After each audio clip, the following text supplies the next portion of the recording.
Varicose veins కి సరైన చికిత్స కోసం సంప్రదించండి ఎవిస్ హాస్పిటల్.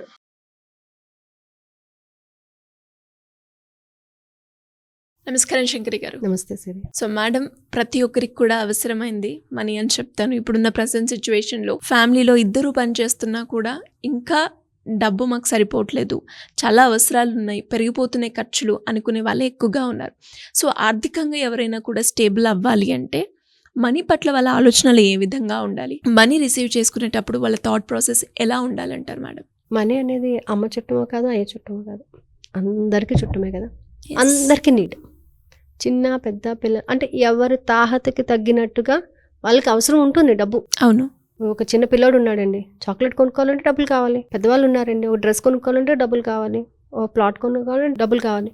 ప్రతి ఒక్కరికి నీడ్. పొద్దున్న లేచిన నుంచి రాత్రి పడుకునే వరకు కూడా మనము ఆలోచించేది కూడా డబ్బుని ఎలా సంపాదించాలి అనేది. కానీ డబ్బుని ఎలా సంపాదించాలి అని ఆలోచిస్తున్నారు, కానీ మన దగ్గరకు వచ్చే డబ్బుని ఎలా రిసీవ్ చేసుకోవాలి, దాన్ని ఎలా జాగ్రత్త పరచాలి, అసలు దాని గురించి మనం ఏమనుకోవాలి. డబ్బుదే ఉందండి, వస్తుంది, అది చులకన భావన కదా. చులకనగా డబ్బుని ఎప్పుడైతే చులకనగా చూస్తామో డబ్బు మన దగ్గరికి రాదు.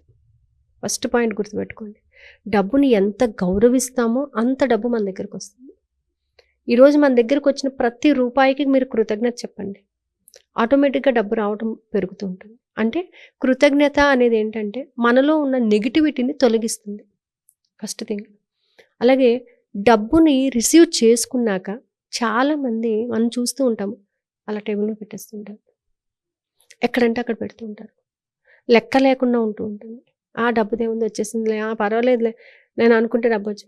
ఆ నెగ్లిజెన్స్ ఏం చేస్తుందంటే ఇన్ ఫ్యూచర్ మనల్ని దానికోసం వెయిట్ చేసే విధంగా చేస్తుంది. డబ్బుకి కూడా ఒక ఫ్రీక్వెన్సీ, ఒక ఎమోషన్ అనేది ఉంటుందండి.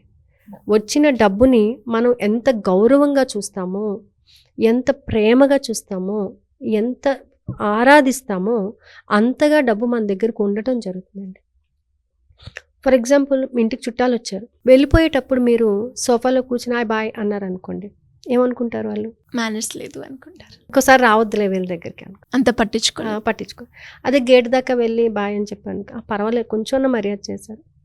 బస్ స్టాప్ వరకు వెళ్ళి మీరు మర్యాద చేశారనుకో, పాపం వాళ్ళు ఎక్కడి వరకు వచ్చి నన్ను ఎంతో రెస్పెక్ట్ ఇచ్చారు, నాకు ఇంకొకసారి రావాలి అనే. అంటే ఒక వ్యక్తికి ఆ ఇది ఉన్నప్పుడు మన జీవితాన్ని నడిపిస్తున్న డబ్బుకి ఇంకెంత ఉంటుంది. ప్రతి రూపాయిని ఒక 100 రూపాయలు, 1 రూపాయి తగ్గినా 100 అనం మనం అక్కడ 99 అని అంటాం కదా.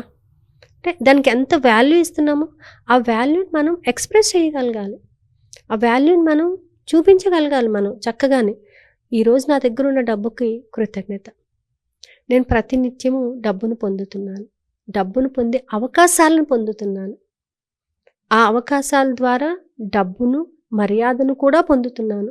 ఏదో ఒక సోర్సెస్, అంటే మీకున్నటువంటి పరిధిలో మీరు కొన్ని సోర్సెస్ని క్రియేట్ చేసుకోగలుగుతున్నారు. ఆ సోర్సెస్ నాకు ఇచ్చినందుకు విశ్వానికి కృతజ్ఞత అని మీరు చెప్పినప్పుడు ఖచ్చితంగా సోర్స్ అనేది క్రియేట్ అవుతుంది. అంతే తప్ప డబ్బుదే ఉందండి వస్తుంది, ఎలా వస్తుంది? ఎవరినైనా అడిగిన వాళ్ళకి నువ్వు మళ్ళీ రిటర్న్ ఇవ్వాలి కదా డబ్బు. మరి అది నీది ఎలా అవుతుంది? వాళ్ళది. అది అడిగి తీసుకుంటున్నావు నువ్వు. కానీ డబ్బు విషయంలోని నువ్వు ఎప్పుడూ కూడా ఉన్నతంగా ఆలోచించడం మొదలుపెట్టు. నేను ఎప్పుడూ కూడా ఆర్థిక స్వేచ్ఛను కలిగి ఉన్నాను, డబ్బుతో సంతోషంగా గడుపుతున్నాను, డబ్బును ప్రేమిస్తున్నాను, డబ్బును ఆరాధిస్తున్నాను, డబ్బును గౌరవిస్తున్నాను, డబ్బును ప్రేమగా చూసుకుంటున్నాను. మీ దగ్గర 10 రూపాయలు ఉందా? 10 రూపాయలు ప్రేమతో మాట్లాడండి, 10 100 అవుతుంది. 100 రూపాయలు ప్రేమతో మాట్లాడి 100 1000 అవ్వచ్చు, చెప్పలేం మనం. అందుకని ఏంటంటే డబ్బు విషయంలో, ఎస్పెషల్లీ మెయిన్గా డబ్బు విషయంలో మనం ఎంత ఎమోషన్స్ని ఎక్స్ప్రెస్ చేస్తామో, లవ్ అండ్ ఎఫెక్షన్తో దాన్ని రిసీవ్ చేసుకుంటామో, కృతజ్ఞతాభావంతో ఉంటాము, క్షమాగుణంతో ఉంటాము, క్షమాపణ అడుగుతూ ఉంటాము, డబ్బు మన దగ్గరకు రావటం అనేది జరుగుతుంది. నాకేముందండి, డబ్బు చాలా ఉంది, ఈరోజు ఉంటుంది. నీ అహంకారం వల్ల డబ్బు అనేది నీకు దూరం అవుతుంది. కాబట్టి ఎంతవరకు నువ్వు పొందుతున్నావో, ఎంతవరకు నువ్వు సేవ చేస్తున్నావో, ఎంతవరకు సేవ్ చేస్తున్నావో అన్నీ కూడా నీకు లెక్క. ఎక్కడ నీకు వచ్చిందంటే నువ్వు కొంత సేవింగ్ చేసుకో, నువ్వు కొంత డబ్బుని దాన ధర్మాలు చెయ్యి, ఇతరులకు ఇవ్వు. ఇదంతా నీ కష్టార్జితం కాదు, విశ్వం ఇచ్చింది నీకు. విశ్వం ద్వారానే వస్తుంది, విశ్వం ద్వారానే నీకు అంతా జరుగుతుంది. కాబట్టి నువ్వు పొందిన దాంట్లో ఎంతో కొంత నువ్వు దాన ధర్మాలు చేయడానికి ముందుకు రావాలి.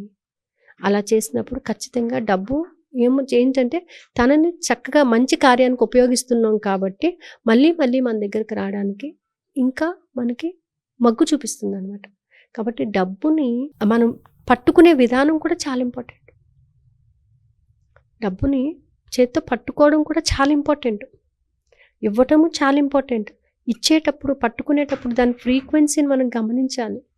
ఆ డబ్బును మనం రిసీవ్ చేసుకున్నప్పుడు ప్రేమతో తీసుకోండి. ఎవరికైనా ఇచ్చేటప్పుడు కూడా ప్రేమతో ఇవ్వండి. తిరిగి నా దగ్గరికి వచ్చినందుకు కృతజ్ఞత అని చెప్పి ఇవ్వండి. ఈ విధంగా మన థాట్స్ని మనం మార్చుకుంటూ ఉంటే డబ్బు మన దగ్గరికి ఎప్పుడూ ఉంటుందండి. రాను అని ఎవరి దగ్గరికి అనదు. మనలో మనం చూపించేటటువంటి వేరియేషన్స్ బట్టే డబ్బు మనకు దూరం అవడం జరుగుతుంది.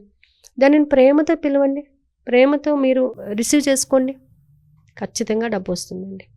అందుకోసం మనం థింక్ గ్రో రిచ్ అనేది మనం ఇప్పుడు క్లాస్ అనేది పెట్టుకోవడం కూడా అందుకే అనమాట. డబ్బు మీద మనకున్నటువంటి నెగిటివ్స్ అన్నిటిని కూడా ఓవర్కమ్ చేయాలి, ఖచ్చితంగా డబ్బును పొందాలి.